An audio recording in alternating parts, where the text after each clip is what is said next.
पहाडको सानो गाउँमा शान्त बिहान थियो। माया हजुरआमासँग आँगनमा बसिरहेकी थिइन्।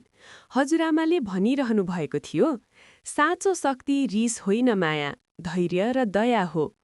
तर टाढा अँध्यारो गुफामा दुष्ट राक्षस लोहितासुर रिसले जलिरहेको थियो। उनी सोच्दै थिए, जबसम्म म मायाको हरियो शक्ति ढुङ्गा पाउँदिन, म संसारको राजा बन्न सक्दिन। लोहितासुरले आफ्नो सबैभन्दा ठूलो र डर लाग्दो दानव बोलायो। आकाश जत्रो शरीर, रातो आँखा र गर्जन गर्दा जमिन काँप्ने। उसले आदेश दियो, जा माया खोज र उसलाई समात। गाउँमा आतंक। साँझ पर्नै लाग्दा अचानक जङ्गलबाट ठूलो गर्जन सुनियो। गाउँलेहरू डरले घरभित्र लुके। मायाले महसुस गरिन्, हरियो ढुङ्गा हल्का तातो हुँदै थियो। हजुरआमा, केही नराम्रो हुँदैछ, माया डराउँदै भनिन्। हजुरआमाले मायाको हात समातेर भनिन्, डरले भाग्नु होइन, बुद्धिले जित्नु हो। अचानक ठूलो दानव गाउँको बीचमा आयो। माया कहाँ छ? उसले गर्जियो।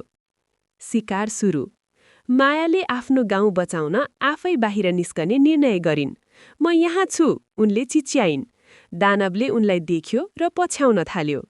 जङ्गलभित्र ठूलो झगडा सुरु भयो। मायाले आफ्नो शक्ति प्रयोग गरिन्, तर दानव धेरै नै बलियो थियो। एकचोटि लडाईँ गर्दा दानव आफ्नो बसमा नभएको मायालाई अनुभव भयो। मायाको हजुरआमा उसलाई साथ दिन त्यहीँ आयो। हजुरआमाले सम्झाएको कुरा याद आयो कि सायद दानवलाई आफ्नो शक्तिले बदलिन्छ, त्यसैले माया हात अगाडि गरेर हरियो शक्ति निकाल्छ। त्यसपछि दानव मायालाई माफी माग्छ कि लोहितासुरले आफ्नो दुरुपयोग गरेर यस्तो नराम्रो काम गराएको, आफू यस्तो होइन भन्छ।